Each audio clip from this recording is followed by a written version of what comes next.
Ես մասնակիցը եղել եմ այս եկեղեցու հիմնադրման, գիտեմ այն ժամանակ ինչ էր եւ այսօր ինչ էր։ Գիտեմ այն ժամանակվա բողոքները այս եկեղեցին, որ մենք կառուցում էինք, լիքը լավ տատիկներ, պապիկներ կային, որ ասում են, այստեղ մեր երեխաների խաղալու տեղն է, ինչ եք ուզում բան անեք, այսպես ընդվզում են, բունտ էին անում։ Բայց հետո գալիս են, ասում են Տերար ջան, մի քիչ ջուրը չեք բացում, որ ջուր խմենք, որտեղ ջուրը չի գալիս։ Առաջ դու չէիր ուզում, որ սա էլ լիներ։ Բայց դա եղավ, չէ՞, մեր բոլորի, մեր ժողովրդի, լիքը մարդկանց, եւ պետության, եւ մեր հոգեվորականների, եւ շատ հավատացյալների, եւ ամենակարևորը եկեղեցու բարերար Սարգիս Գաբրիելյանի մենք ունենք այս եկեղեցին։ Այդ ընտանիքը Նյու Ջերսիում, Ամերիկայում է եւ իրենք այնտեղ են, ինքը բնականաբար մահացել է, բայց իր ընտանիքը ապրում է այնտեղ, բայց այս գեղեցիկ տաճարն է մեզ տվել։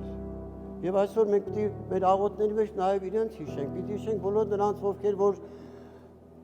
որտեղ դա մեզ ուժ է տալիս նաև։ Յուրաքանչյուր անգամ մենք մի եկեղեցուց եկեղեցի եւ տեղափոխվում ենք, առաջինը հենց աղոթում ենք բոլոր նրանց համար, ովքեր որ այդ եկեղեցին շենացած են պահել, եւ բնականաբար հավատացյալները նույնպես, որտեղ եկեղեցու մասնիկն են, չէ՞։ Նյութական, զինվորյալ եւ հաղթական եկեղեցի, իրենք զինվորյալ եւ հետո հաղթական են եղել։